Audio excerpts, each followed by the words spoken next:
Puji nama Tuhan, shalom. Shalom. Selamat pagi Bapak Ibu Saudara yang dikasihi Tuhan.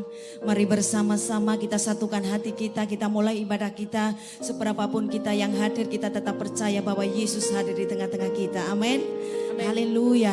Dengan segenap hati kita memuji menyembah Tuhan. Yang siap memuji menyembah Tuhan, berikan kemuliaan yang paling meriah buat Tuhan Yesus. Haleluya.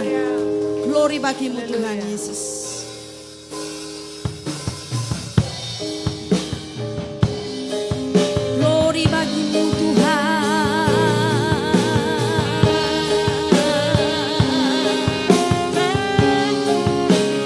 Pujian, hormat dan kemuliaan hanya bagi Engkau Yesus.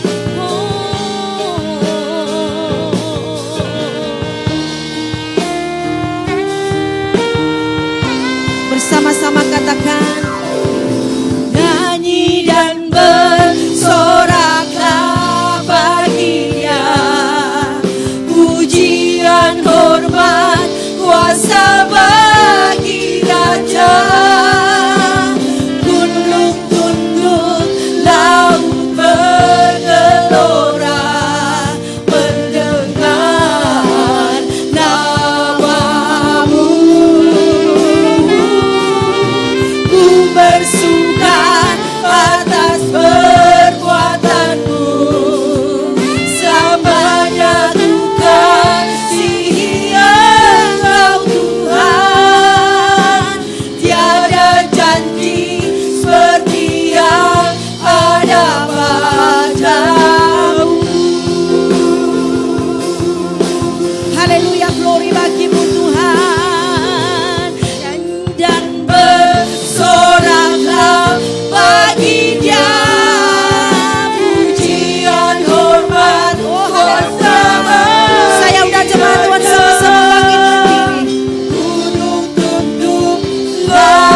Bapa di surga, kami sungguh bersyukur pada pagi yang indah ini kami boleh berkumpul di rumah-Mu Tuhan.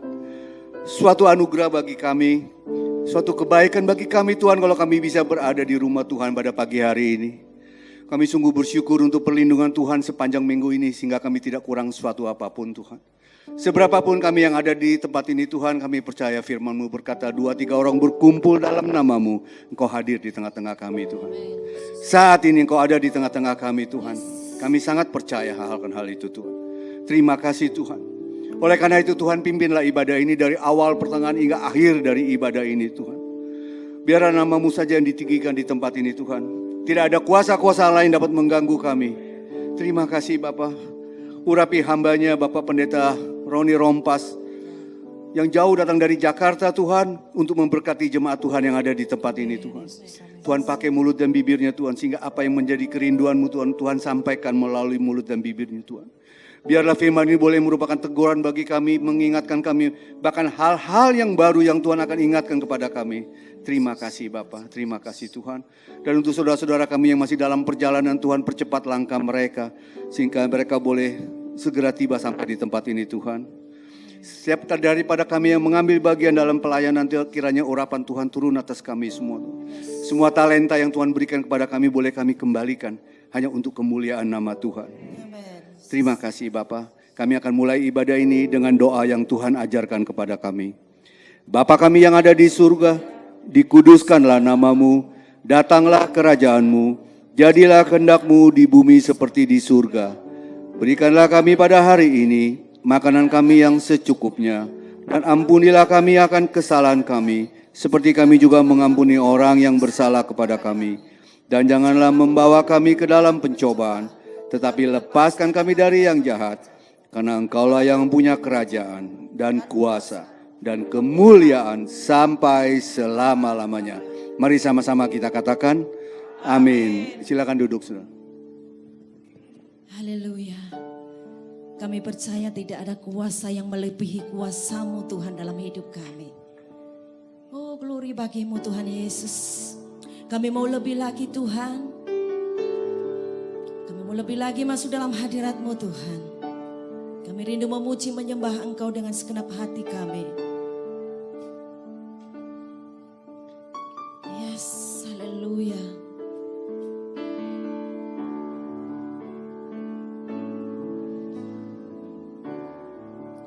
Kuasa-Mu terlebih besar, Tuhanku terlebih besar, tak pernah terlambat janji-Mu ya Tuhan, hidupku. Katakan bersama, kuasa-Mu, kuasa-Mu terlebih besar, Tuhanku terlebih besar, tak pernah terlambat janji-Mu ya Tuhan, pulihkan hidupku. Kita naikkan pujian ini bersama-sama. Hanya Kau Tuhan penolongku. Kami percaya Engkau Allah yang selalu setia Tuhan, yang selalu setia bersamaku.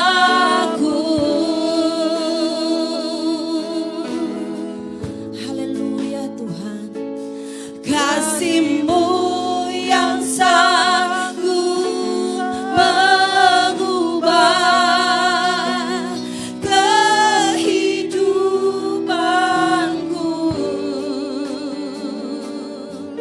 Sungguh ku berserah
pulihkan hidupku.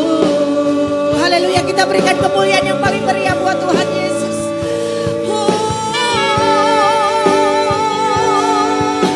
Haleluya, haleluya.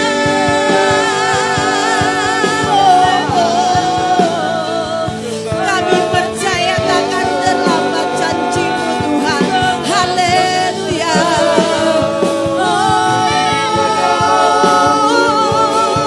Yesus.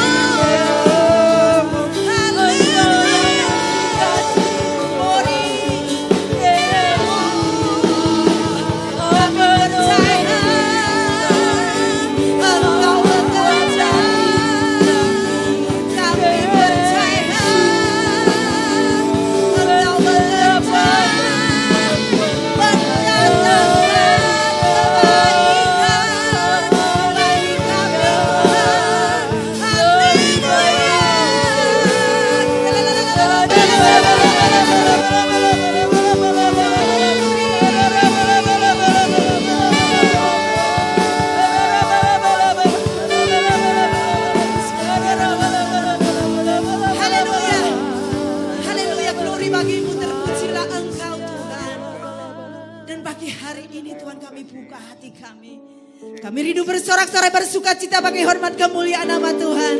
Yang siap bersorak-sorai berkata bersama-sama dengan saya, amin. Yes. Siap bersorak-sorai Bapak Ibu. Berikan kemuliaan yang paling meriah buat Tuhan Yesus. Amin. Kita katakan kanan kiri kita, Yesus kita ajaib. Amin. Yesus ajaib, Yesus kita ajaib. Haleluya. Siap bersorak-sorai buat Tuhan ya? Amin.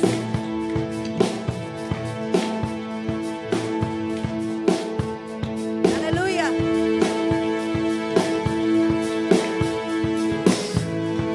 Yesus ajaib, Tuhanku ajaib, kasih-Nya ajaib bagiku.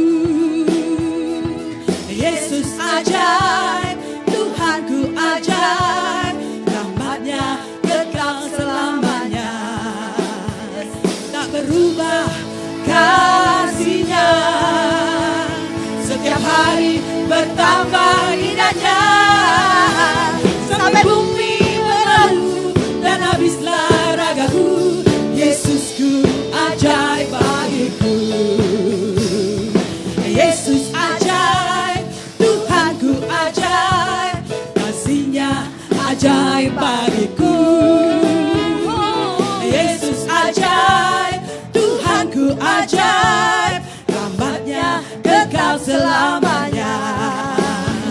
Tak berubah kasih-Nya, setiap hari bertambah indahnya. Sampai bumi berlalu dan habislah ragaku, Yesusku ajaib bagiku. Biarkan pemain musik memuji Tuhan. Amin. Haleluya.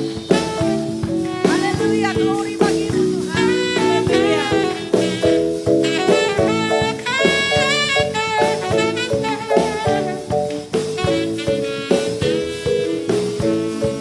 Yesus ajaib, Yesus ajaib, Tuhanku ajaib, kasih-Nya ajaib bagiku. Yesus ajaib, Tuhanku ajaib, rahmat-Nya kekal selamanya. Tak berubah kasih-Nya, setiap hari bertambah indahnya. Sampai bumi berlalu dan habislah ragaku, Yesusku ajaib bagiku. Tak berubah kasih-Nya, setiap hari bertambah indahnya. Sampai bumi berlalu dan habislah ragaku, Yesusku ajaib bagiku.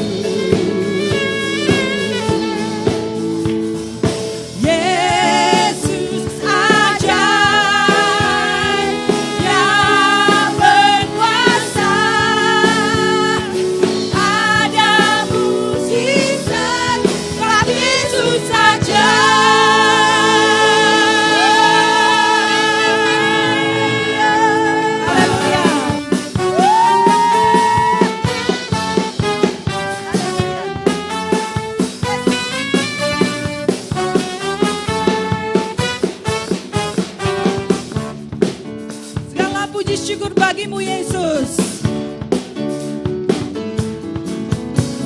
Segala puji syukur hanya bagimu Tuhan, sebab Kau yang layak dipuja. Kami mau bersorak tinggikan namamu. Haleluya.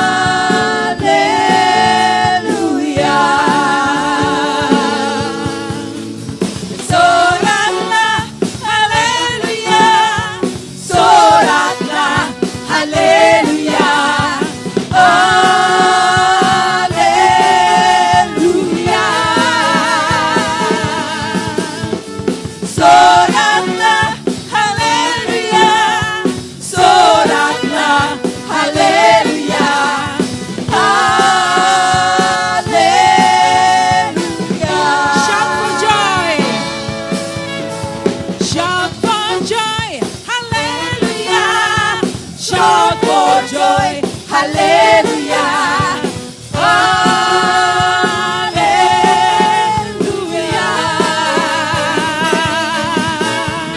Shout for joy. Hallelujah. Shout for joy. Hallelujah.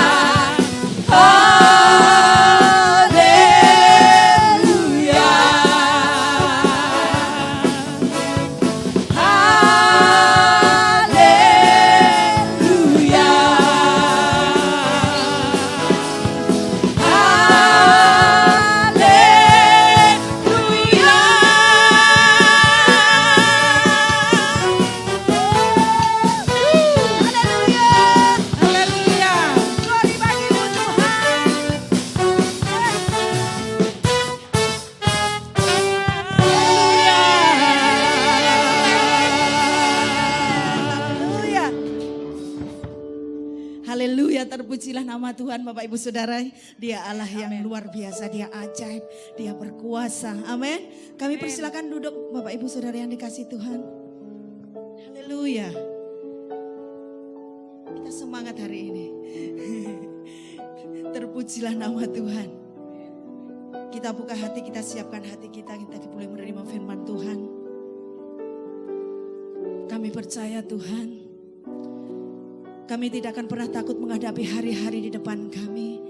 Karena kami tahu Engkau yang selalu menopang hidup kami Tuhan.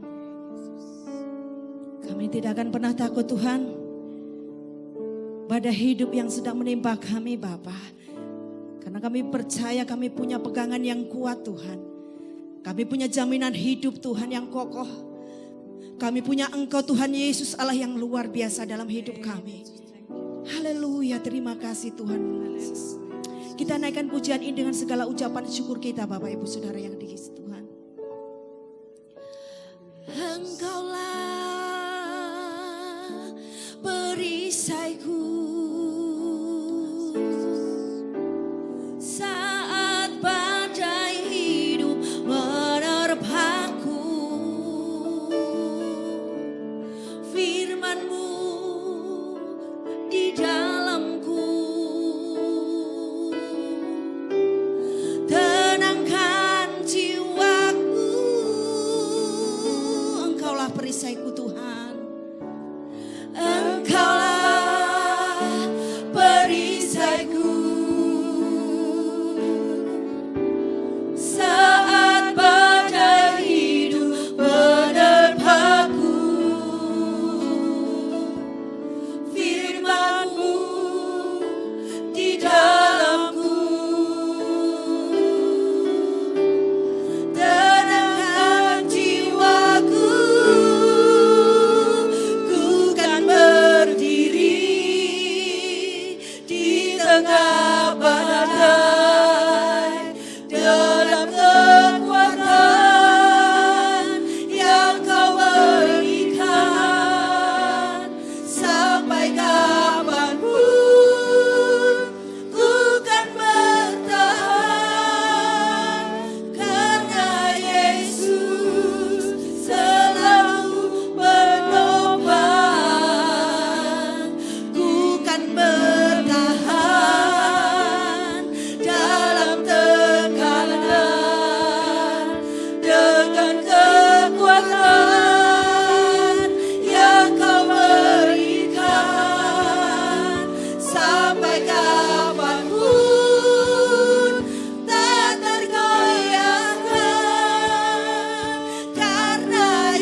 Ini doa kami Tuhan, Engkaulah perisaiku. Engkaulah perisaiku. Yes Tuhan, kami percaya. Saat badai hidup menerpaku, Kami percayakan firman-Mu. firman-Mu di dalamku. Yes, haleluya.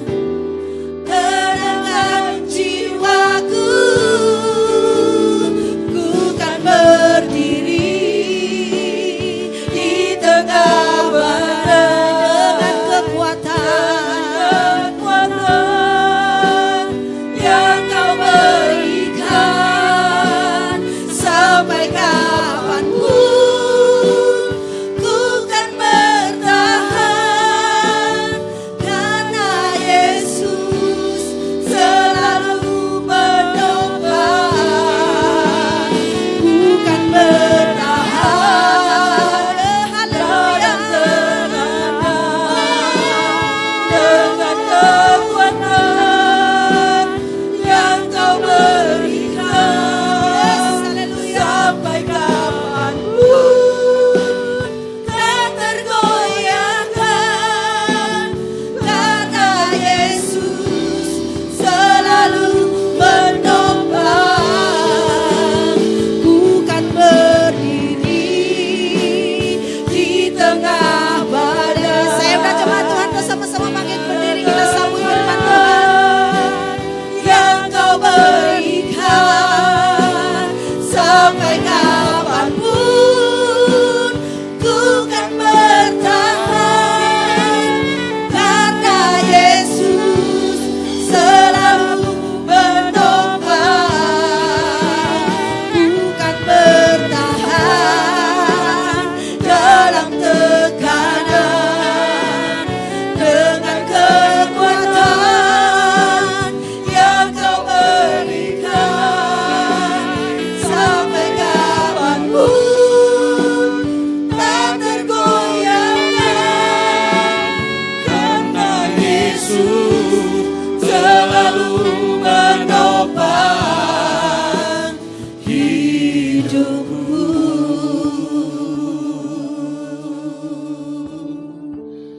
Pujian ini pujian iman, pujian yang mungkin hari ini kita sedang mengalami badai. Tapi bisa kita nyanyikan dengan satu keyakinan, di saat ada badai, aku tenang. Aku percaya sebagaimana janji-Mu, di saat badai maka kuasa-Mu menjadi nyata. Ini pernyataan iman, sehingga mungkin ada yang saat ini sedang menangis dan mengangkat pujian ini dalam keadaan sedih. Tapi apapun keadaan kita mau nyatakan kepada Tuhan bahwa aku percaya kalaupun badai, topan, tantangan, tekanan melanda, aku akan tetap tenang walaupun mungkin ada tangisan yang Tuhan izinkan dalam kehidupan kita. Karena itu kita katakan kepada Tuhan, di saat badai bergelora, ku akan tenang bersamamu. Bapa Kau Raja atas semesta, ku tenang sebab Kau Allahku. Di saat badai bergelora, ku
ajaib. Aku percaya Kau penolong, tak pernah lalai Kau Tuhan. Tepat waktunya Kau nyatakan kuasa-Mu, Kau nyatakan pertolongan-Mu. Sungguh ajaib Tuhan, aku percaya bagi-Mu Tuhan. Segala pengharapan kami, oh Tuhan, kami bersyukur, kami memuji-Mu Tuhan, kami mengagungkan Engkau Yesus, bagi-Mu Tuhan. Ku agungkan Engkau ya Tuhan, bagi-Mu puji hormat syukur kami bawa padamu.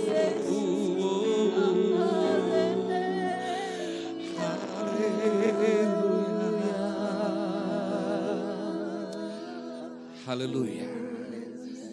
Kami sadar betul apa yang Tuhan ajarkan. Jadilah tenang, janganlah takut, janganlah khawatir. Itu bukan perkataan-perkataan biasa. Karena dalam kemahatauan-Mu ya Tuhan, kami percaya Engkau yang maha tahu bahwa pasti ada tantangan. Bahkan Engkau sendiri berkata lewat firman-Mu, Engkau akan menggoncangkan apapun yang bisa digoncangkan. Tapi kami dijanjikan Tuhan hidup dalam kerajaan yang tak tergoncangkan. Sehingga walaupun bumi bergoncang, tetapi janji Tuhan firman-Mu tinggal tetap. Kami akan sama-sama mengalami goncangan, tetapi janji-Mu, aku menyertai Engkau. Sehingga kami harus menguatkan hati kami, harus tetap percaya, harus tetap berpegang kepada janji Tuhan, bahwa pasti kami akan keluar dari segala masalah dalam kemenangan yang Tuhan anugerahkan. Bukan karena kuat dan gagah kami, tetapi karena Tuhan. Karena itu ya Bapa, kami boleh beribadah dalam masa-masa yang kami harus akui secara manusia tidak menyenangkan. Tetapi kami tetap senang karena Tuhan. Dalam keadaan sekarang, mungkin ada banyak orang yang mengeluh bahkan jatuh. Tetapi kami masih tetap bisa mencari Tuhan, beribadah, memuji Tuhan dalam keadaan yang sukar. Kami tahu itu karena Roh Tuhan yang memberikan kekuatan dan kemampuan bagi kami. Sehingga kami mau ya Tuhan menyenangkan-Mu, senangkan-Mu, hanya itu kerinduanku, menyenangkan-Mu, senangkan hati-Mu, hanya itu kerinduanku. Dari hati kami katakan ya Tuhan, menyenangkan-Mu, senangkan-Mu, hanya itu kerinduanku, menyenangkan-Mu, senangkan hati-Mu, hanya itu kerinduanku. Ini kami nyatakan ya Tuhan, oh menyenangkan-Mu, senangkan-Mu, hanya itu kerinduanku, menyenangkan-Mu, senangkan hati-Mu, hanya itu sekali lagi. Katakan kepada Tuhan. Menyenangkanku, senangkanku, hanya itu kerinduanku. Menyenangkanku, senangkan hatimu, hanya itu kerinduanku. Hanya itu kerinduanku. Hanya itu kerinduanku.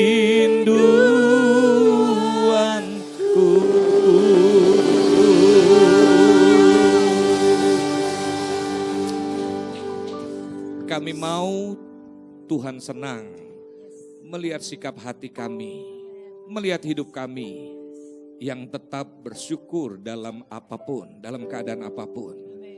Karena itu ya Tuhan, mampukan kami, tuntun kami, bawa kami kepada apa yang Tuhan mau lewat firman-Mu. Kami mau dalam sikap hati kami, ketika kami menerima firman-Mu, Engkau juga disenangkan. Karena kami percaya firman Tuhan itu menegur, memperbaiki kesalahan, dan membawa kami kepada rancangan-Mu, yaitu hari depan penuh harapan. Nyatakan dengan kuasa-Mu, kami siap ya Tuhan untuk menerimanya di dalam nama Tuhan Yesus. Haleluya. Amin. Puji Tuhan, silakan duduk. Terima kasih musik. Tadi saya pikir mau buat reggae tadi. Yesus aja teng teng teng teng teng. Oh rupanya dirubah ya. Makanya saya tadi intervensi, gitu ya, puji Tuhan. Tadi tanpa sepengetahuan Bapak Gembala, saya bilang pemusiknya, tapi saya takut pemusiknya sakit hati. Kenapa ini pendeta intervensi? Saya langsung perbaiki kesalahan saya, puji Tuhan. Baik, Bapak Ibu, shalom. Ini ibadah di masa pandemi yang levelnya sempat dinaikin lagi, yang keberapa, Bapak Gembala Ibu? Sempat off lagi kan setelah buka? Iya. Puji Tuhan. Saya bersyukur karena tentunya kita semua bersyukur walaupun kita tetap melakukan prokes, tetap tidak boleh takut tetapi prokes dilaksanakan. Kami sempat punya keyakinan karena dulu di awal-awal masa pandemi kami harus akui karena berita yang disebarkan memang jujur menakutkan. Orang lagi duduk di halte tiba-tiba tumbang. Lagi di dalam train gitu kan, tiba-tiba tumbang, lagi naik motor. Ternyata beritanya kan tidak ada yang seperti itu. Jadi kita harus akui itu mesin ketakutan yang membuat saya dan istri sempat takut juga. Kita karantina di rumah karena perintahnya begitu. Tiba-tiba dapat perintah lagi dari gembala senior. Ron, kita turun ke jalan-jalan. Ya awalnya takut juga, tapi saya bilang, banyak orang mati ketakutan karena berita-berita tersebut dan akhirnya mengurung diri. Kan ketakutan mengurung diri, kita tidak akrab dengan alam, secara imunitas kan menjadi lemah. Akhirnya kita pergi, masuk ke pelosok-pelosok di daerah-daerah kumuh di Jakarta. Sempat juga akhirnya kita punya keyakinan, tuh Tuhan lindungi ya, ternyata tidak sakit. Tapi akhirnya pernah kena COVID juga. Akhirnya istri saya 12 hari di ICU dan ya sempat mengalami pengalaman adikodrati, lihat tubuhnya ditinggalkan berkali-kali, lalu disinkronkan dengan dokter yang menginformasikan ke perbincangan. Kebetulan bersama Bapak Pendeta Gilbert, dokternya WA terus, Pak tolong doakan khusus, karena Bu Oce, istri saya maksudnya, kritis. Dan kurang lebih 6 kali. Tapi saya kan mendampingi, karena saya sebenarnya OTG, gejala biasa, tapi saya minta kesediaan dokter, bolehkah saya tetap di opnam? Bapak enggak perlu katanya, karena Bapak cuma OTG. Tapi saya butuh mendampingi istri saya bilang. Akhirnya diizinkan. Jadi rupanya saya tidak pernah tahu bahwa istri saya mengalami masa-masa itu, karena gejala kritisnya di saat malam. Di saat saya tinggalkan istri saya di kamar saya, istri saya di ICU. Ternyata dari perbincangan, Pak Gilbert tunjukkan, "Cek, ini kondisi kamu waktu di rumah sakit." Oh iya, orang Manado bilang bisaik sekali. Jelek pada waktu sakit ya sayang ya, kurus, terus muka matanya cekung. Tetapi setelah keluar dari rumah sakit, kurang lebih 18 hari. Istri saya 17 hari, lebih cepat malahan, saya hari ke-18. Terus teman-teman kadang-kadang ada yang cerita. Teman-teman, ada kan teman-teman pendeta-pendeta juga meninggal. Yang saya tahu kehidupan rohaninya baik, Tuhan percayakan juga luas, teman-teman yang saya kenal. Lalu kadang-kadang ini tidak baik dalam kekristenan. Ngomong tetapi mengarah kepada menghakimi. Misalnya kita ceritanya sih asik, sepertinya rohani. Misalnya anggaplah pendetanya namanya Amir. Pak Amir meninggal juga ya. Dia lagi menggiring opini, maksudnya ada dosa apakah dia? Gitu kan. Dan beberapa kali di kalangan kita bisa bicara seperti itu. Padahal mati hidup kan urusan Tuhan. Akhirnya Tuhan tanamkan sesuatu pada waktu sering berbincang seperti itu, saya tidak enjoy. Dan Tuhan tanamkan sesuatu, kira-kira saya yang mengartikan sendiri. Kamu masih hidup bukan kamu lebih baik. Kamu masih hidup karena memang, kalau bahasa saya ya, kalau kau pulang saat itu, di hadapan Tuhan, Tuhan bilang, "Enyah dari hadapanku, karena aku tidak mengenal engkau." Artinya, dalam pelayanan Tuhan tahu hidup saya dan saya tahu hidup saya. Ada hal-hal yang kadang lalai, ada hal-hal yang saya bikin kesalahan, mungkin bukan bicara dosa-dosa yang dilakukan secara umumnya orang dunia, tapi lalai di dalam pekerjaan Tuhan. Mungkin orang lihat boleh rajin, tapi bisa jadi hubungan pribadi. Artinya saya yang meningkatkan status sendiri bahwa melayani Tuhan, kita harus dengan segenap hati, dengan sungguh-sungguh. Sehingga kalau saya pulang waktu itu, Tuhan bilang, itu saya yang mengartikan ya, bukan Tuhan yang ngomong. Kamu belum layak. Jadi yang pulang karena memang tugasnya selesai. Jadi jangan coba-coba menghakimi orang yang meninggal atau yang sakit. Saudara yang tidak pernah sakit, puji Tuhan. Tapi yang sakit juga jangan menghukum diri. Nah, ada hal-hal yang saya mau ajak kita semua untuk merenungkan dari ayat firman Tuhan yang tentu berbicara, mengingatkan, menegur, tetapi juga membawa kita kepada perbaikan. Dari 2 Samuel pasal yang ke-21 ayat yang pertama. Ada banyak ayat yang kita akan baca, tetapi saya akan mengajak untuk kita sama merenungkan tema firman Tuhan dengan judul jangan mengabaikan hal-hal yang terlihat sepele. Biasanya saya ngalami betul waktu saya naik ke Gunung Sinai. Jadi pada waktu terakhir saya berjalan bersama istri saya. Pokoknya istri saya bilang, "Sayang, ini terakhir kali lah ya kita naik Gunung Sinai ya." Karena memang udah beberapa kali. Dan istri saya bilang, "Terakhir kali lah ya." Karena usia makin tambah, terus badan sterek seperti ini kan Bapak Ibu, gemuk begini. Jadi beban untuk naik dan turun ternyata sangat berat. Sehingga waktu pulang, akhirnya omongan itu keluar. Saya sambil bercanda bilang begini, "Sayang, katanya kalau kita ke Israel kita sekalian retreat pribadi gitu kan. Kalau saya ngomong begitu nanti Tuhan jawab benar, ya ternyata kira-kira hampir benar juga."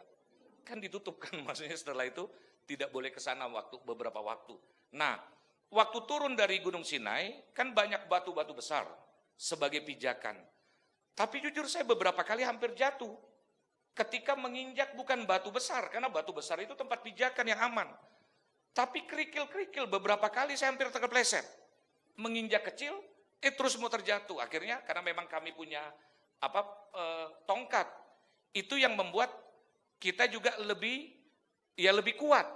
Nah, ada banyak hal yang besar tidak menjatuhkan kita. Masalah-masalah seperti ini mungkin ada banyak di antara kita yang menyadari, oh kok kita bisa lewat ya? Kok kita bisa bertahan?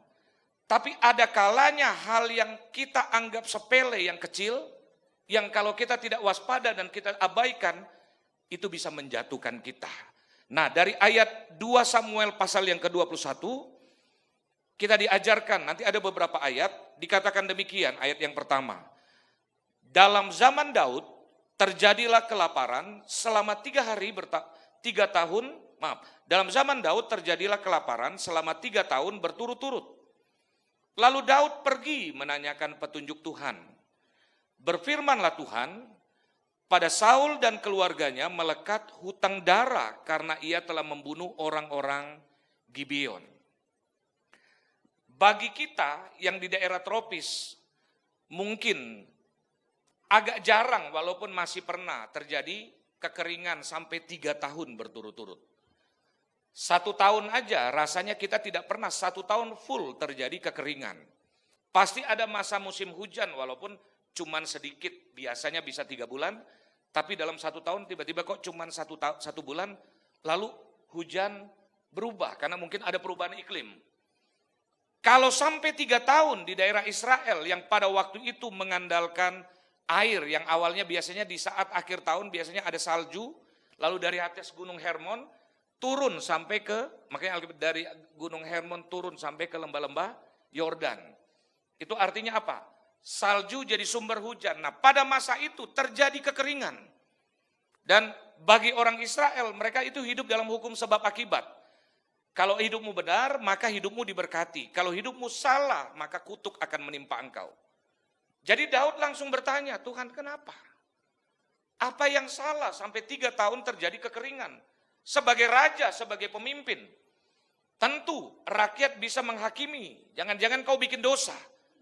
Karena itu pimpin kami untuk memohon ampun. Misalnya seperti itu. Tetapi Daud, dia bertanya sama Tuhan. Tuhan ada apa? Ternyata Alkitab berkata, Tuhan menjawab, dalam keluarga Saul melekat hutang darah karena ia membunuh orang-orang Gibeon. Nah, Bapak Ibu Saudara nanti bisa baca dalam Yosua pasal yang ke-9 secara lengkap. Di situ suatu kali Yosua pernah bikin kesalahan. Waktu Tuhan suruh untuk masuk memimpin menggantikan Musa tanah perjanjian, Tuhan bilang tumpas seluruh penduduk di Kanaan. Karena ada pengalaman ketika mereka ada di Mesir, mereka hidup 430 tahun, ternyata gaya hidup Mesir penyembah berhala, ternyata melekat. Tuhan udah membela mereka, ada 10 kutuk tidak menimpa mereka sama sekali. Ada laut dibelah di depan mata kepala mereka, kan kita belum pernah dalam hidup kita punya pengalaman itu. Dari Gilimanuk pergi ke Banyuwangi, tiba-tiba kita berdoa, Tuhan sebagaimana Musa, belah ya Tuhan, belah. Belum pernah kan? Maksud saya seandainya pernah Bapak Gembala, seandainya saya bayangkan. Pimpin, yuk kita yakini bahwa apa yang terjadi di Alkitab bisa terjadi. Seandainya, tiba-tiba Bapak Gembala, Pendeta Yanke, pimpin kita berdoa. Terbelah. Saya mau tanya jemaat semuanya yang hadir, kira-kira semakin yakin enggak kuasa Tuhan? Seandainya itu terjadi. Saya yakin semakin kuat iman kita. Nah sampai hari ini di Israel, kalau makan roti itu tidak boleh lewat 1 hari. Sampai hari ini. Yang orang Yahudi bukan cuma ortodok, yang sudah liberal pun, mereka masih punya gaya hidup begitu. Kalau makan roti walaupun expire-nya 3 hari, mereka tidak akan makan sampai besok. Jadi kalau udah makan, habis, langsung dibuang. Itu saya tidak pernah tanya secara khusus, tapi mungkin pengaruh yang roti mana, habis, besok sudah basi. Dan mereka mendapatkan banyak sekali pengalaman mujizat. Tapi gaya hidup orang Mesir melekat dalam pikiran mereka. Sehingga pada waktu Musa sedang berdialog dengan Tuhan, tiba-tiba selama 40 hari, ditinggalkan dia turun, bangsa itu sudah menyembah dan membuat patung lembu emas. Melihat pengalaman itu, gaya hidup Kanaan yang suka menyembah berhala, Tuhan suruh tumpas. Mungkin ada di antara kita yang berpikir, ya kan mereka belum pernah diinjili. Mereka kan belum mengerti. Ingat, jangan berpikir tentang Tuhan sesuai dengan pengertian kita sendiri. Percayalah kepada Tuhan dan dengan segenap hatimu dan jangan bersandar kepada pengertianmu sendiri. Alkitab bilang begitu. Mungkin ada yang bilang begini, kenapa harus ditumpas? Anak cucunya yang baru lahir mengerti apa? Kenapa harus ditumpas? Makanya saya bilang jangan mengerti tentang Tuhan berdasarkan pengertian kita. Pada dasarnya, ada kalanya Tuhan membinasakan banyak orang untuk menyelamatkan orang-orang tertentu. Karena dalam pandangan Tuhan ini orang udah rusak. Diperbaiki dengan cara Tuhan tidak mau. Dan ini bisa berlaku juga buat kita ketika Tuhan sudah menegur, mengingatkan, mau memperbaiki, menasehati, memberkati. Ternyata kita masih meninggalkan Tuhan. Ada masanya Tuhan bilang cukup kasih karuniaku. Akhirnya kita mendapatkan hal-hal yang menyakitkan. Nah, pada waktu itu Tuhan suruh Yosua membinasakan. Tiba-tiba dia ketipu. Ada sekelompok orang namanya dari rumpun Gibeon datang. Karena dia sudah mendengar bagaimana penyertaan Tuhan dari Mesir sampai ke Kanaan. Akhirnya dia bilang, Yosua, kami ini pendatang, kami ini cuma numpang lewat di tanah Kanaan. Tolong beri komitmen untuk kami ini menjadi saudara. Jangan bunuh kami karena kami ini cuma seorang musafir yang cuma numpang lewat. Dia menyamar dengan memakai jubah compang-camping dan membawa roti-roti yang sudah usang.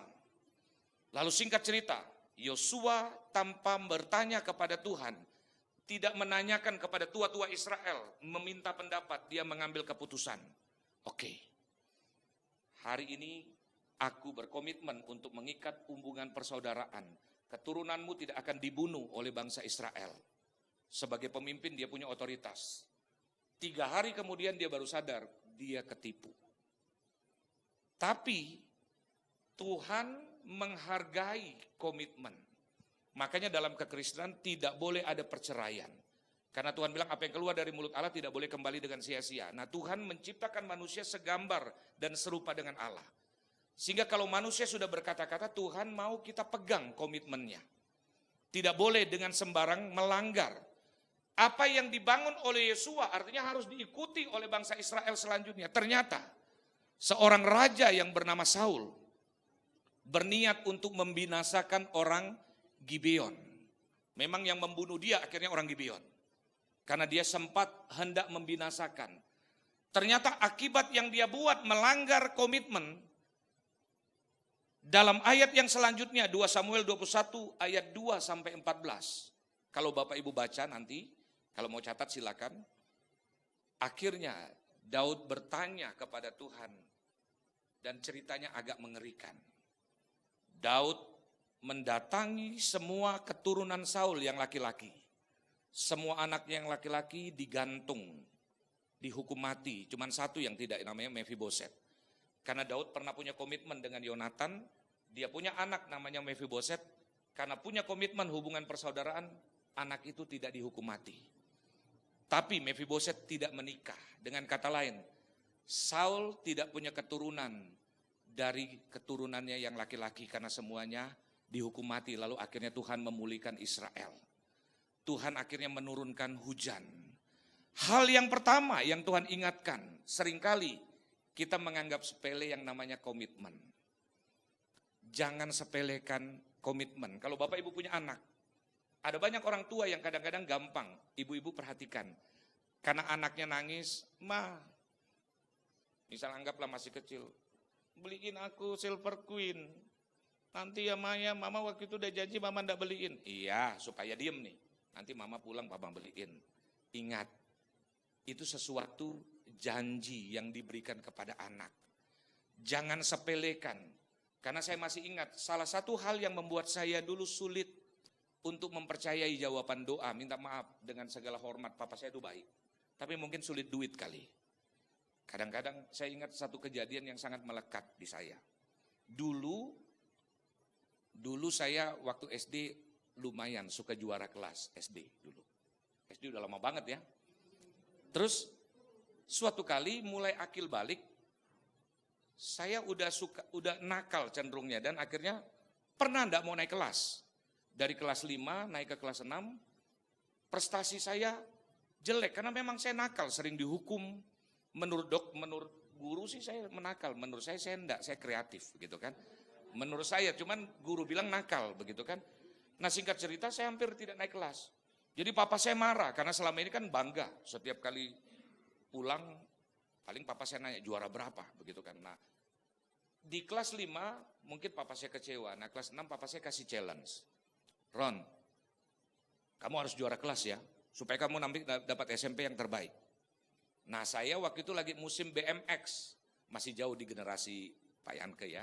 Sayanya masih zaman BMX waktu itu. Terus saya bilang, beliin sepeda dong Pak, tapi iya nanti Papa beliin. Singkat cerita, akhirnya saya lebih lurus, saya mulai belajar. Ternyata saya waktu itu naik, maksudnya kan waktu itu sistem catur bulan. Akhirnya saya juara 3. Nah saya kan tidak dijanjikan harus juara 1, Bapak bilang juara, pokoknya juara, Papa beliin sepeda. Ternyata Papa saya enggak beliin. Wah jujur saya kecewa, akhirnya saya tidak mau belajar lagi. Papa saya bilang, Papa kan harus nabung, uangnya belum cukup, begitu kan. Ya udah, nanti beliin ya Pak kalau juara lagi. Iya. Akhirnya saya belajar lagi.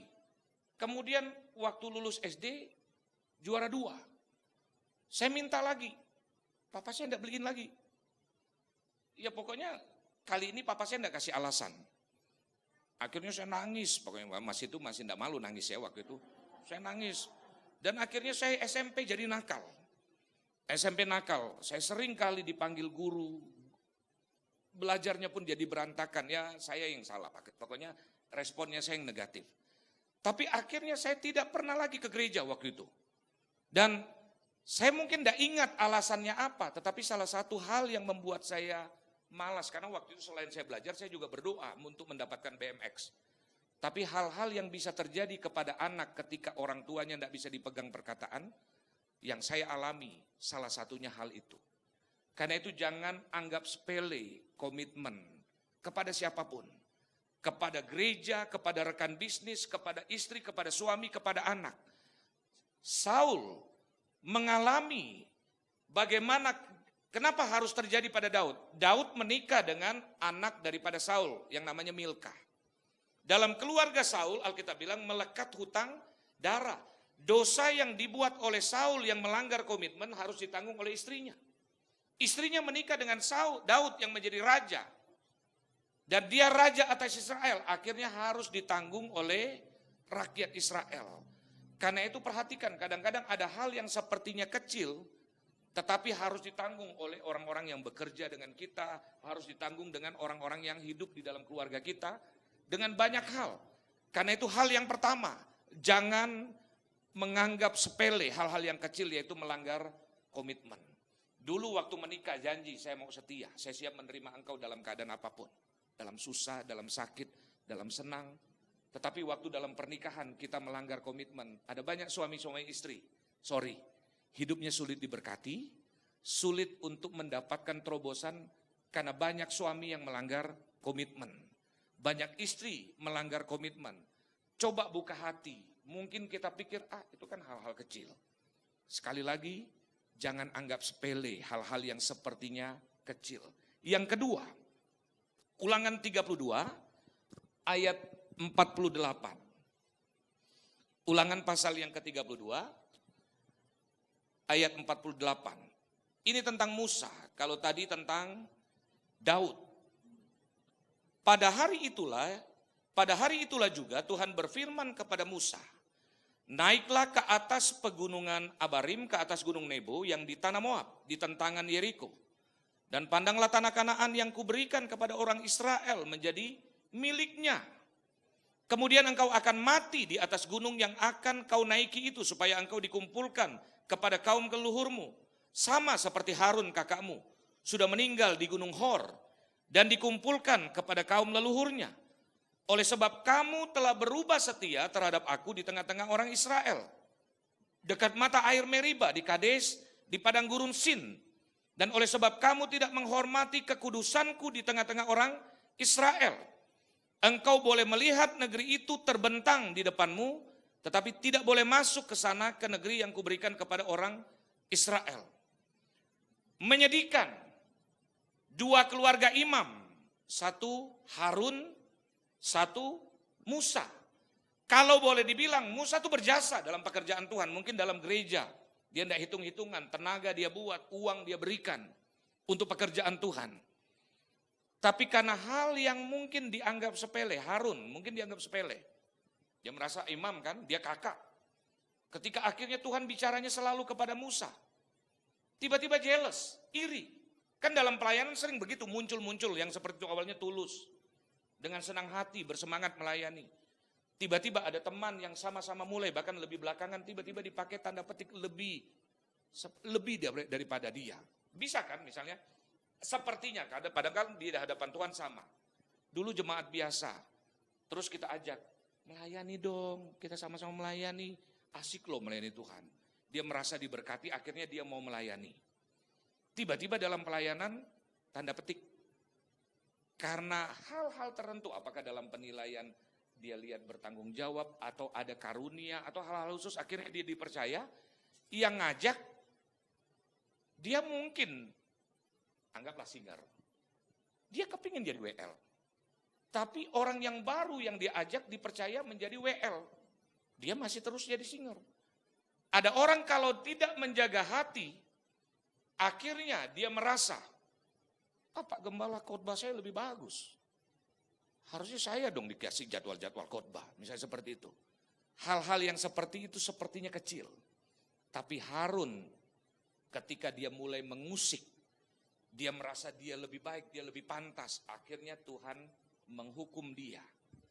Dia tidak boleh masuk ke tanah perjanjian, dia harus mati. Di daerah padang gurun Sin juga di sekitarnya. Di daerah yang sekarang itu kalau ada namanya gunung yang dekat Petra. Di dekat Petra lah dia dikuburkan. Bersama dengan saudaranya perempuan Miriam. Dia tidak boleh masuk. Kalau sekarang kita tahu itu daerah orang Esau. Yang namanya orang Edom. Itu daerah situ. Lalu Musa. Oleh karena hal yang sepertinya kecil. Tuhan bilang, coba kau katakan kepada batu itu, keluar air, maka akan keluar air. Musa sedang tidak marah sama Tuhan. Dia respect sama Tuhan ketika Tuhan ngomong, dia mentaati. Tapi tiba-tiba bangsa Israel terus bersungut, terus menggerutu. Dia marah kepada bangsa Israel, dia pukul batu. Padahal Tuhan bilang, perintahkan, perkatakan. Hal yang sepertinya sepele. Akhirnya dia melanggar dan Tuhan bilang, kau melanggar kekudusanku di tengah-tengah Israel. Kau melanggar kesetiaanku di tengah-tengah Israel. Suatu kali, waktu itu saya lagi bawa mobil. Pernah suatu kali saya khotbahkan ayat ini khusus. Tiba-tiba Tuhan kasih saya pengertian. Tuhan kasih pengertian. Lagi di mobil. Maksudnya apa ya Tuhan? Di tengah-tengah Israel. Nah saya dapatkan pengertian kira-kira begini. Tuhan suruh anggaplah batu itu di tripod itu. Lalu ini bangsa Israel. Bangsa Israel kan tidak tahu Tuhan mau bikin apa. Mereka lagi bersungut-sungut. Kau mau bunuh kami di sini kah? Kurangkah kuburan di Mesir? Padahal udah melihat banyak mujizat. Sehingga Musa bilang, ya Musa mungkin ngomong, tidak ditulis di Alkitab. Tapi ini kan tidak bermaksud kurang ajar. Saya merenung gitu kan. Dia bilang, tenang ya, tenang. Sebagaimana Tuhan menolong kita, diluputkan kita sampai di tempat ini untuk dibawa ke Kanaan. Tuhan bicara sama saya. Batu itu akan keluar air. Dan aku tinggal perintahkan, dia akan keluar. Mungkin, ini mungkin. Karena tidak ditulis di Alkitab. Pas Musa berjalan, orang masih bersungut-sungut. Masih marah. Lalu Musa marah. Musa harusnya ngomong. Keluar air. Taat setengah. Di satu sisi, dia pukul. Tapi air tetap keluar. Tapi tanpa disadari dia mempertontonkan pelanggarannya di depan bangsa Israel. Karena Tuhan cuma suruh katakan. Sesuatu pemberontakan, mungkin kecil sepertinya, kepada Tuhan yang dipertontonkan. Itu kita harus hati-hati. Saya tidak bilang Tuhan sadis ya, Tuhan itu sangat baik. Tuhan berkali-kali memberikan kesempatan di saat kita salah. Tapi seorang yang sudah di dalam Tuhan harusnya mulai lebih peka lagi. Kalau kita marah, kecewa, saya sarankan, jangan biasain cerita-cerita. Kalau saudara misalnya tidak suka dengan gereja ini, anggaplah, atau dimanapun. Kalau saya tidak suka, pertama, doakan. Kedua, ngomong, Pak Gembala, menurut saya mau kasih masukan ya. Anggaplah Bapak Gembalanya tuh ngeyel. Anggaplah ya, menurut kita ngeyel gitu kan. Tapi Bapak Gembala punya pertimbangan sendiri. Singkat cerita masukan kita dia tidak terima. Lalu ada orang mulai kasak kusuk. Pak Gembala itu atau siapa lah yang diomongin. Itu begini. Ingat, ada orang akhirnya mundur dari gereja, keluar dari gereja karena omongan kita. Dan itu yang Alkitab maksud waktu saya dapat pengertian itu. Itu melanggar kekudusanku, melanggar kesetiaan di hadapan bangsa Israel. Artinya apa? Kita mempertontonkan pemberontakan di depan orang. Kalau saudara punya media sosial, tidak suka dengan siapapun, jangan mempertontonkan kemarahan saudara, kekecewaan saudara di media sosial. Apa itu hamba Tuhan begitu? Karena saudara sedang mengizinkan ada orang-orang yang di luar Kristus membaca tulisan kita. Lalu akhirnya apatis. Ada banyak orang yang mati, saya layani ketika pemakaman. Saya tanya, dia mengomongkan, Pak maaf, papa saya atau mama saya masih Buddha, masih Konghucu, masih Muslim. Terus kami minta kesediaan gereja, boleh Kak? Kami memandang bukan masalah, kan doa kita tidak mempengaruhi bagi yang mati kan. Kami memandang tetap melayani karena yang penting keluarganya yang kita layani. Kan kita tidak melayani orang matinya. Kita mau menyampaikan firman. Nah, saya sering bertanya, kenapa Papa tidak itu? Papa tidak sempat dilayani, kan saya akan berusaha bertanya. Hampir 100% berita yang saya dengar dari keluarga, Papa tersandung dengan orang-orang Kristen. Ada banyak kita yang menjadi tidak sadar menjadi sandungan karena mempertontonkan iman yang negatif, perilaku yang negatif, sehingga orang tidak percaya Tuhan. Jadi jangan sampai hal-hal yang seperti itu padahal Tuhan udah siapkan. Kau pun boleh masuk sebenarnya. Kau bisa menikmati tanah yang berlimpah madu dan susu. Tapi karena kesalahan yang kau pikir kecil, kau cuma boleh lihat. Saudara bisa mendengar janji-janji Tuhan yang dahsyat diberikan kepada kita. Tapi kita cuma menjadi pendengar. Oh janji Tuhan, engkau akan diberkati, engkau akan ditolong, engkau akan diangkat, engkau akan disembuhkan. Tapi kita bisa cuma menjadi pendengar. Karena mungkin hal-hal yang dua tadi kita sudah diingatkan. Melanggar komitmen, mengabaikan hal-hal yang sepertinya kita pikir kecil. Kita pikir sepele. Yang ketiga, Yeremia 48 ayat yang ke-10. Tentu banyak contoh dalam Alkitab, tapi beberapa contoh yang saya ajak untuk kita renungkan. Yang berikut, ini bagi setiap kita, khususnya pelayan-pelayan Tuhan. Yeremia 48 ayat 10a. Oh tidak ada. Dikatakan demikian. Terkutuklah orang yang melaksanakan pekerjaan Tuhan dengan lalai. Waktu dengar ayat ini, kalau saya bicara kepada pelayan Tuhan, sebenarnya saya agak takut ngomong begini. Kenapa? Kenyataannya, ada banyak akhirnya orang takut, aduh lebih bagus saya tidak jadi melayani Tuhan. Padahal perintah Tuhan memang kita diberikan hidup untuk melayani Dia. Bukan berarti Tuhan tidak sanggup mengerjakan pelayanan itu tanpa kita. Tapi menurut saya, kalau saudara bekerja, misalnya saudara bekerja, maaf ada di sini Bapak Ibu yang bekerja, bukan usaha sendiri, boleh angkat tangan. Yang bekerja, Bapak ya, artinya ada pimpinan ya Pak. Pak, seandainya pemimpin tertinggi di perusahaan Bapak, Pak David ya Pak, kasih Bapak tugas dalam suatu pekerjaan, Bapak suka enggak? Suka. Maaf, kalau bukan jobnya Bapak, lalu Bapak mengenal bosnya Bapak tuh percaya sama Bapak, sehingga dia tugaskan ke Bapak, walaupun itu bukan jobnya Bapak, Bapak anggaplah seorang accounting gitu. Lalu Bapak disuruh mengerjakan pekerjaan yang bukan bidangnya Bapak, anggaplah itu general affair untuk apalah atau purchasing gitu ya, purchasing masih berhubungan dengan Bapak untuk belanja peralatan. Sekenal Bapak, pimpinan itu kalau dia percaya dia akan tugaskan kadang-kadang over dengan jobnya Bapak. Saya mau tanya, jujur, Bapak senang enggak kalau Bapak ditugaskan di luar jobnya Bapak bahkan? Kurang senang. Tapi kalau yang menyuruhnya pimpinan, Bapak kerjain enggak? Apalagi Bapak tahu pimpinannya Bapak itu bukan orang yang aneh-aneh. Orang yang dipercaya. Dengan senang hati Bapak kerjakan. Menurut saya, kalau kita mengenal pimpinan kita lalu kita dipercayakan, itu tidak jauh dengan yang namanya promosi.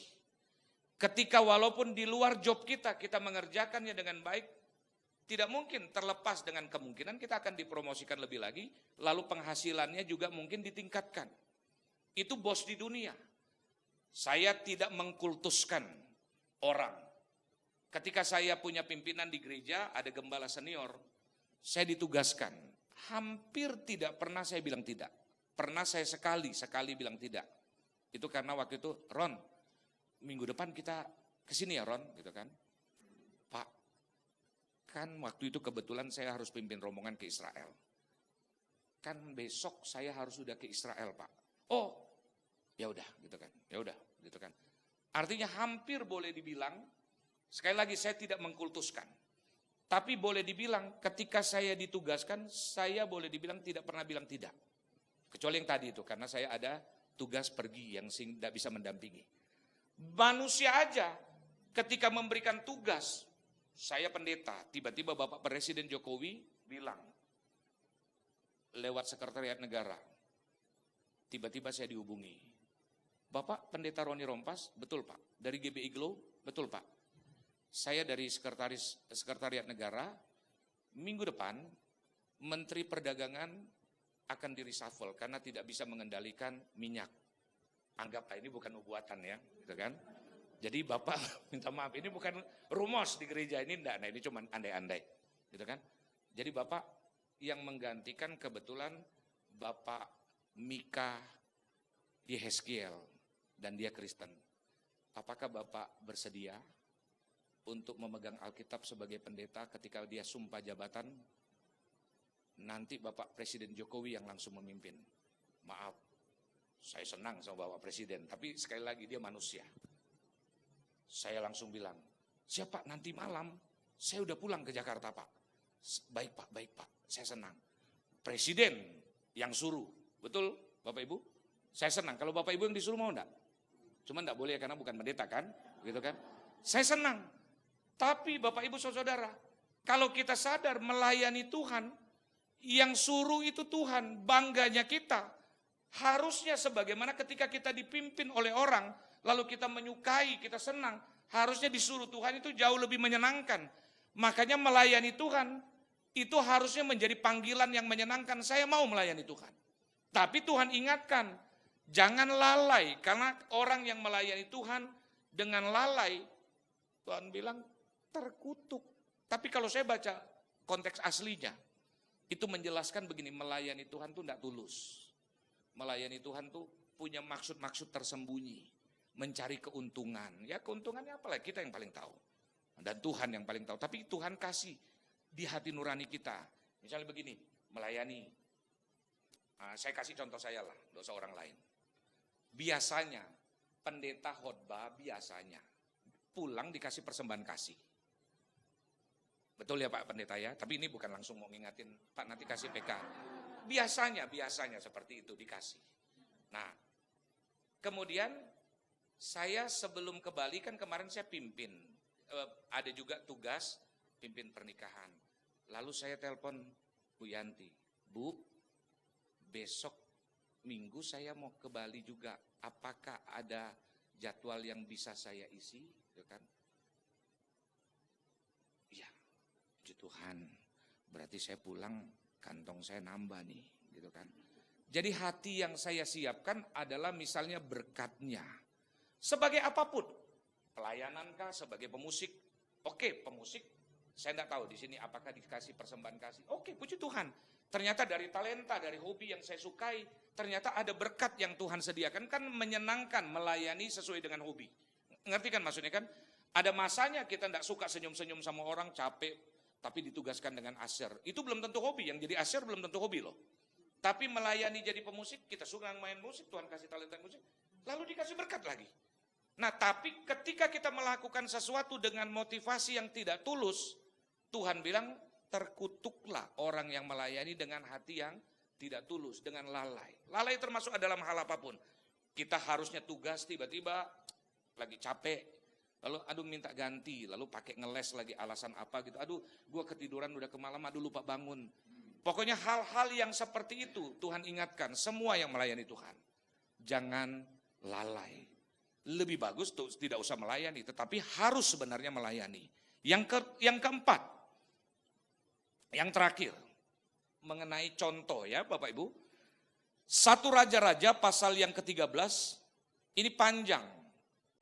Jadi 1 Raja-Raja pasal yang ke-13 ayat 1 sampai 14. Saya waktu baca ini Agak takut tuh. Tapi saya lagi mau memberitahu jemaat, Tuhan tuh enggak mengerikan. Tuhan tuh penuh kasih karunia. Tuhan tuh sering memberi kesempatan. Tapi ayat-ayat ini mengingatkan kita, jangan pikir itu sepele. Ada seorang nabi masih muda, ceritanya seperti itu. Suatu kali dia melihat bahwa Raja Israel itu udah jahat. Udah mulai terpengaruh sehingga menyembah kepada berhala-berhala. Lalu Tuhan perintahkan, di situ nabi-nabinya pun udah tercemar. Hamba-hamba Tuhan sudah tidak punya prinsip. Sudah mulai ikut-ikut hidup dalam sogokan. Akhirnya Tuhan perintahkan, kau datangi, lalu sampaikan pesan. Supaya mereka bertobat. Kalau tidak, Tuhan akan menghukum mereka. Lalu dia datanglah menyampaikan pesan. Ketika raja waktu itu sedang membangun mezbah. Tiba-tiba dia perintahkan. Dan rajanya bereaksi sehingga tiba-tiba badannya kaku. Tidak bisa bergerak. Lalu singkat cerita, dia minta belas kasihan Tuhan. Dan akhirnya Tuhan berkenan menolong dan mengampuni dia. Tiba-tiba rajanya bilang begini, bolehkah engkau mampir ke istanaku? Setengah daripada kerajaan ini akan kuberikan kepadamu. Dan izinkanlah untuk aku menjamu engkau. Tapi sebelum dia melakukan itu, Tuhan udah perintahkan. Nanti Bapak Ibu baca ya. Jangan mampir kemanapun. Langsung pulang lewat jalan yang berbeda. Misalnya pergi lewat sini, nyampe, pulangnya harus lewat sini. Tidak boleh balik dari sini ke sini lagi. Oke, dia tolak tawaran raja. Hadiah persembahan pun dia tolak. Tiba-tiba, makanya saya agak sedih dengan ceritanya. Tapi ini pelajaran yang Tuhan berikan. Butuh latihan kepekaan roh. Tiba-tiba ada nabi tua berbohong. Dia mendengar perkataan itu. Lalu dia bilang, tolong sampaikan kepada nabi muda itu. Dia kepada anaknya atau ajudannya. Tuhan bilang, agar dia mampir ke rumahku, aku akan menjamu dia. Lalu akhirnya dia bilang, enggak, Tuhan bilang aku harus pulang. Tidak boleh mampir. Bukankah nabi itu juga hambamu, hamba Tuhan maksudnya. Dan dia yang mendengar suara Tuhan untuk engkau mampir. Tuhan tidak mungkin berubah. Tapi karena respek dengan hamba Tuhan senior itu, akhirnya dia mampir. Dia pun makan. Nah, kita lihat ayatnya ya. Bapak Ibu, kita baca ayat yang ke-24. 23 sampai 24, dua ayat yang saya bacakan. Mulai ayat 21, ya. Ia berseru kepada abdi Allah yang telah datang dari Yehuda, ya, dia datang dari Yehuda ke Israel. Beginilah firman Tuhan, karena engkau telah memberontak terhadap titah Tuhan dan tidak berpegang kepada segala perintah yang diperintahkan kepadamu oleh Tuhan Allahmu, tetapi kembali dan makan roti dan minum air di tempat ini, walaupun ia telah berfirman kepadamu, jangan makan roti atau minum air, maka mayatmu tidak akan masuk ke dalam kubur nenek moyangmu. Setelah orang itu makan roti dan minum air, dipelanailah keledai baginya. Orang itu pergi, tetapi di tengah jalan ia diserang seekor singa dan mati diterkam. Mayatnya tercampak di jalan dan keledai itu pun berdiri di sampingnya. Singa itu pun berdiri di samping mayat itu. Keledai tidak diterkam, nabi muda diterkam. Mungkin Bapak Ibu waktu membaca pikir, kok Tuhan sekejam itu? Tuhan tidak kejam, Tuhan baik. Tapi ini baik buat kita untuk merenung. Ketika Tuhan memberikan perintah, ada baiknya kita meyakinkan bahwa kalau Tuhan bilang jangan kompromi. Kalau Tuhan bilang lakukan begini, lakukanlah. Mungkin secara spesifik kita tidak mendengar suara seperti nabi muda ini. Tapi banyak secara general dia sampaikan lewat firman. Sehingga kalau bertanya, tapi kan saya tidak mendengar suara sepeka dia. Tuhan tuntun kita lewat Alkitab. Kalau kita mau tahu kebenaran, baca Alkitab. Maka kita akan tahu apa yang boleh, apa yang tidak boleh. Mungkin tidak semuanya kita hafal. Tapi kalau diulang-ulang akhirnya kita jadi banyak tahu dan banyak mengerti. Dan Roh Kudus yang memampukan untuk ayat-ayat yang cuma tulisan itu hidup dalam kehidupan kita. Karena itu sangat menyedihkan. Saya tidak akan bertanya satu persatu.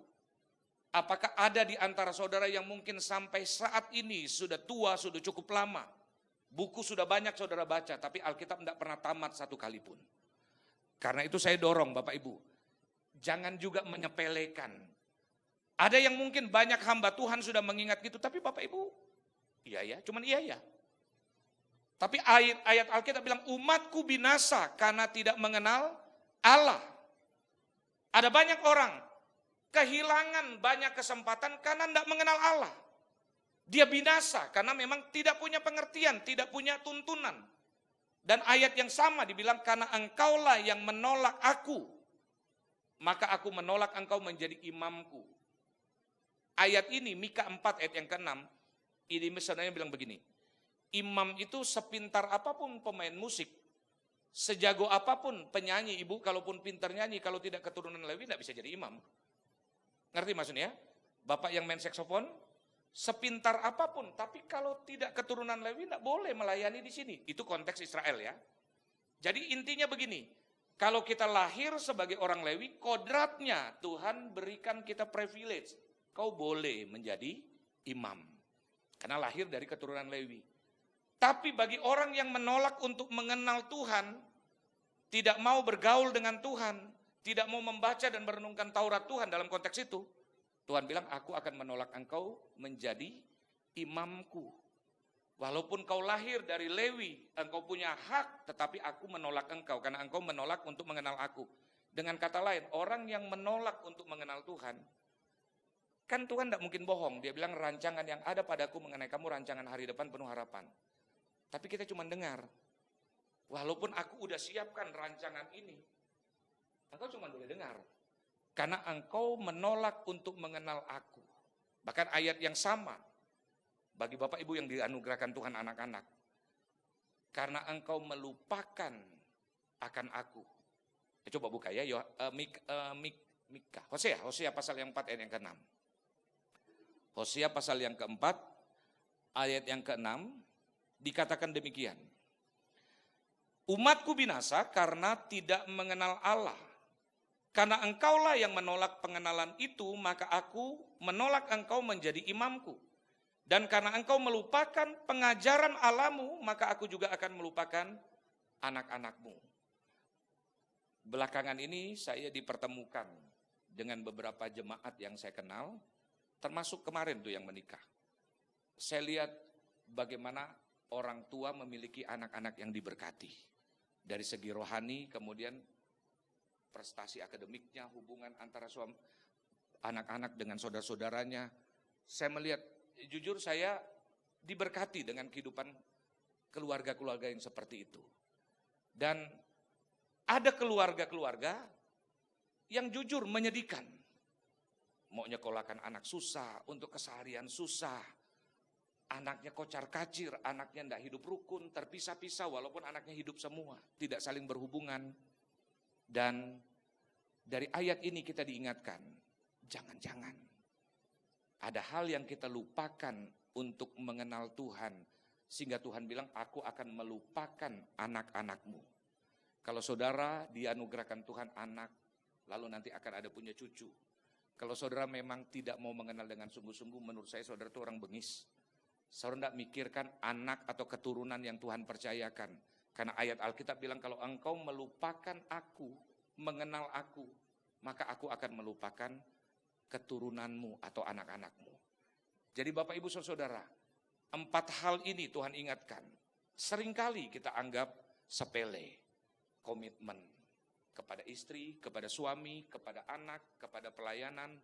Hal yang kedua Tuhan ingatkan, seringkali kita mengabaikan hal-hal yang kita anggap kecil, yaitu untuk taat atas perintah Tuhan. Sebagaimana Musa, dia mengabaikan, walaupun dia emosinya rasakan, Tuhan aku kan bukan marah sama kamu. Aku kan udah bayar harga, aku udah buat banyak. Ingat, jasa kita di hadapan Tuhan, pengorbanan kita di hadapan Tuhan, bisa Tuhan tanda petik tidak anggap ketika kita mengabaikan hal-hal yang prinsip bagi Tuhan. Saya yakin sih Musa pasti masuk surga. Musa pasti masuk surga karena suatu kali dalam transfigurasi di suatu bukit yang tinggi, Alkitab bilang di atas gunung yang tinggi, Tuhan menghampakkan diri, di kiri kanannya ada Elia dan ada Musa. Ingat ya, di dalam Alkitab artinya dia masuk surga. Cuman sebenarnya Tuhan tidak mau langsung bawa dia surga. Di bumi pun, di Kanaan ada berkat yang Tuhan sudah siapkan untuk dia nikmati. Cuman engkau cuman boleh melihat, tapi kau tidak boleh masuk. Saya yakin kadang-kadang ada kesalahan kita, Tuhan akhirnya mengampuni dan menerima kita, kita masuk surga. Tapi hidup di dunia, kok susah terus dalam kehidupan kita. Karena mungkin kita biasa memberontak di dalam pelayanan, kemudian kita expose di dalam media sosial kita, mempertontonkan pemberontakan kita di tengah-tengah orang. Kemudian lalai dalam pekerjaan Tuhan, ini bicara tulus ya. Kemudian yang terakhir tadi, kita berkompromi, tidak berani tegas. Orang yang kompromi, yang tidak berani tegas, saya baca dalam Alkitab kecenderungannya dia hancur. Selalu lihat Adam, waktu dia jatuh, Alkitab jelas katakan, Hawa waktu jatuh, Alkitab bilang, Adam di sampingnya dia. Dengan kata lain mungkin saking cintanya dengan istrinya salah dia tidak tegur. Padahal Tuhan udah ngomong, kau boleh makan semuanya, tapi pohon itu tidak boleh buahnya kau makan. Di sampingnya dia tidak tegur. Bahkan ketika akhirnya Hawa makan, Dir, ini Dir enak loh Dir. Dia ketika kompromi, tidak berani tegas, akhirnya jatuh. Ingat, ada banyak contoh termasuk Nabi ini. Ketika seseorang tidak tegas, ujung-ujungnya dia bisa jatuh. Nah kalau di antara kita, dari berbagai contoh tadi, ada 4 hal tadi, kita mungkin sudah jadi pelaku. Dan mungkin ada dalam poin-poin itu, apa yang harus kita lakukan? Di tempat ini langsung bereskan. Karena tidak ada cara untuk memperbaiki kesalahan itu tidak bisa. Masa lalu tidak bisa dihapus. Kalau kita pernah bersalah, dalam kehidupan kita itu sudah pernah terjadi dan kita tidak bisa balik untuk menghapusnya. Caranya gimana? Kita ngomong sama Tuhan, Tuhan, kata Engkau lewat firman-Mu, walaupun dosaku semerah kirmisi, Allah sanggup mengubahkannya menjadi seputih salju. Jadi yang bisa membereskan cuma Tuhan. Lewat pengakuan dosa, Tuhan saya salah. 1 Yohanes 1 ayat 9, jika kita mengaku dosa-dosa kita, Allah setia dan adil. Dia akan mengampuni segala dosa, segala kesalahan dan segala pelanggaran kita dan menyucikan kita. Jadi artinya kesalahan yang sudah dibuat, ya gimana mau perbaiki? Tuhan tidak suruh kita perbaiki, Tuhan cuma suruh ngakui dulu. Setelah Tuhan akui, sekarang kita bangkit. Alkitab bilang, kerjakan keselamatanmu dengan takut dan gentar. Lalu kita bilang, Tuhan tolong aku. Aku tidak mau pengalaman yang terjadi sebagaimana Saul. Generasinya dibinasakan. Kelaparan terjadi. Aku tidak mau sebagaimana yang terjadi atas Musa. Janji Tuhan cuma aku dengar dan aku cuma lihat, tetapi aku tidak boleh masuk. Aku tidak mau, aku hidup dalam kutuk karena aku lalai dalam pekerjaan Tuhan. Aku tidak mau seperti Nabi muda itu, yang kompromi, yang menganggap sepele hal-hal yang kecil. Adam tadi saya ingatkan, ketika tidak berani menegur, umumnya akhirnya menjadi jatuh. Kita bangkit berdiri, Bapak Ibu. Karena percayalah, Tuhan tetap baik. Jangan berpikir waktu kita membaca ayat-ayat tadi, sadis Tuhan. Kok mengerikan? Tidak, Tuhan tetap Allah yang penuh kasih, tapi Dia adil. Kalau kita tidak mau meresponi, Dia harus bertindak adil. Karena itu mari datang kepada Tuhan. Haleluya. Mataku tertuju padamu, segenap hidupku ku serahkan padamu.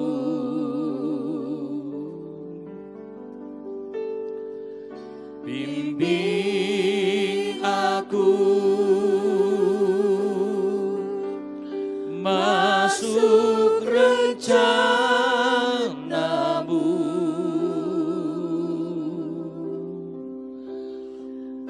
membesarkan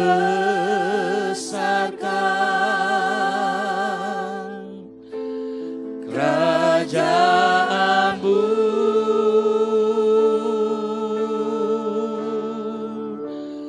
Ku mau mengikuti kehendak-Mu ya Bapa.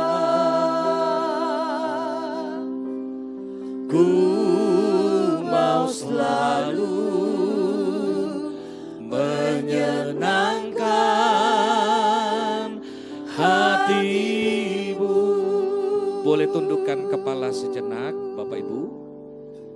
Ingat, waktu kita dengar firman Tuhan, Alkitab ingatkan, percaya kepada Tuhan dan jangan bersandar kepada pengertianmu sendiri. Percaya dengan segenap hati. Percaya Dia baik. Dia penuh kasih karunia. Dia memberi kesempatan ketika Dia menegur, Dia mengingatkan. Dia tidak mau menghancurkan.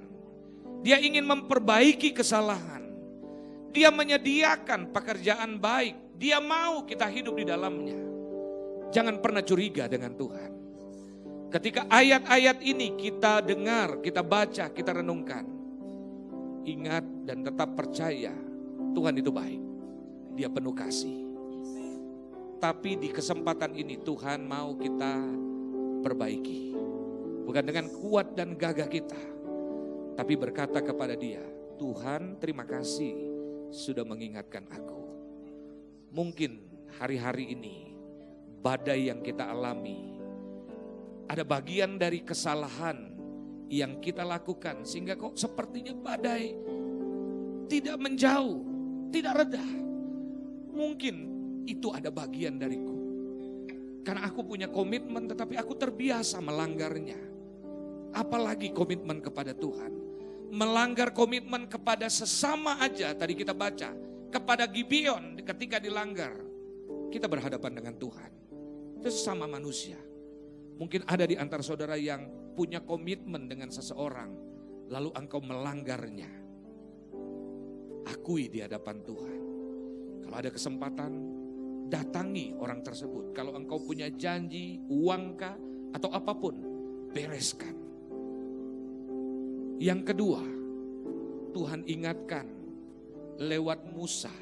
Kalau engkau mungkin pernah kecewa dengan hamba Tuhan, dengan teman, lalu engkau mempermalukan, engkau ungkapkan, engkau publis di depan orang yang lain. Lewat apakah? Mulut, muka, perkataan, atau lewat tulisan-tulisan. Hari ini bereskan. Jangan sampai engkau boleh melihat negeri itu terbentang di hadapanmu.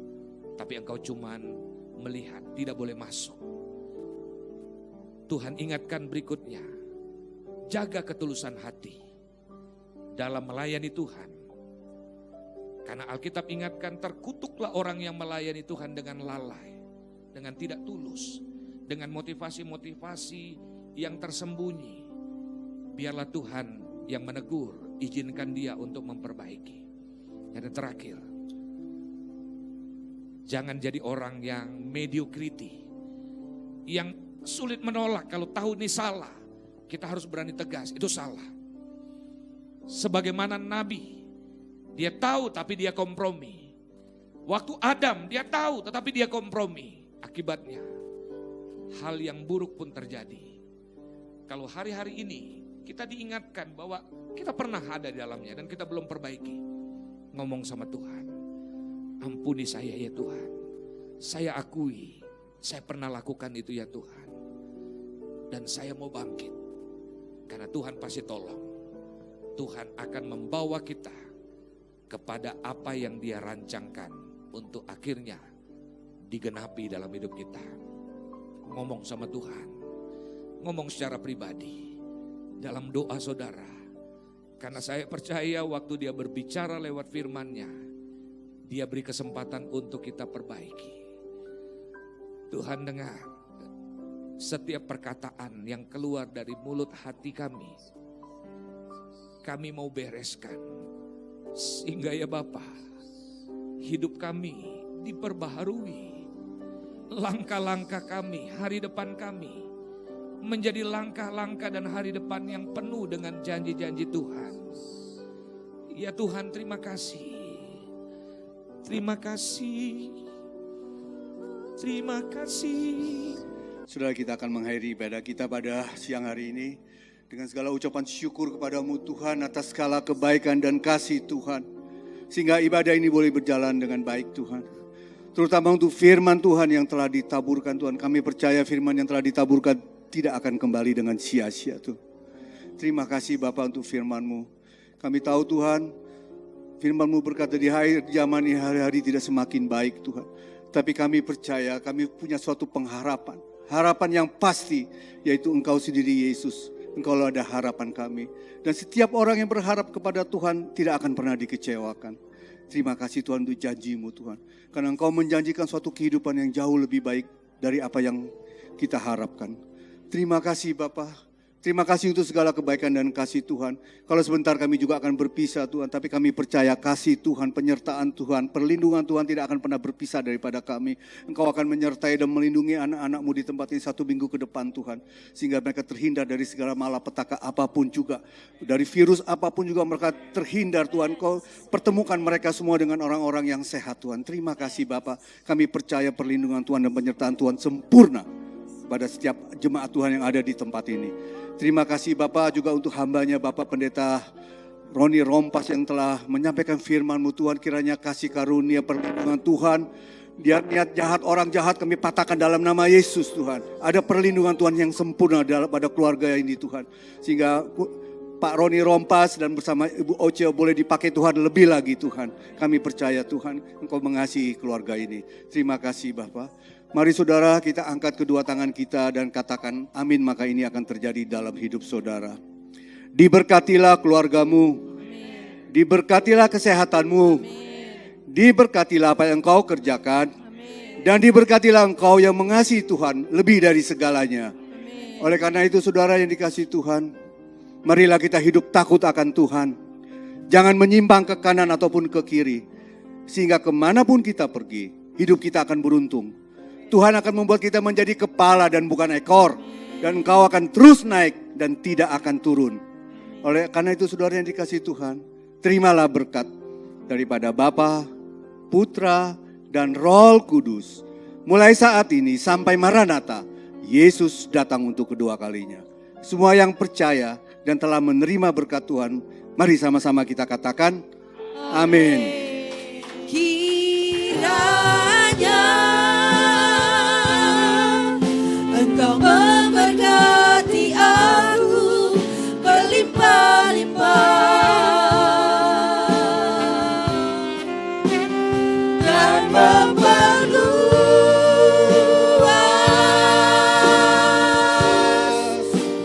daerahku,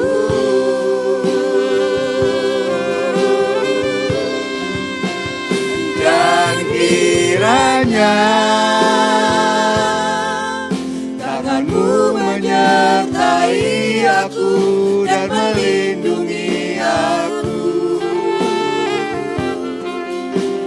daripada malapetaka,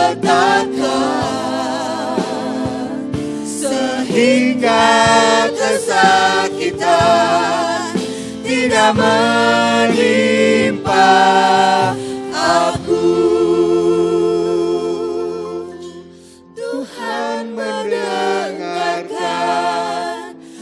Menjawab doaku.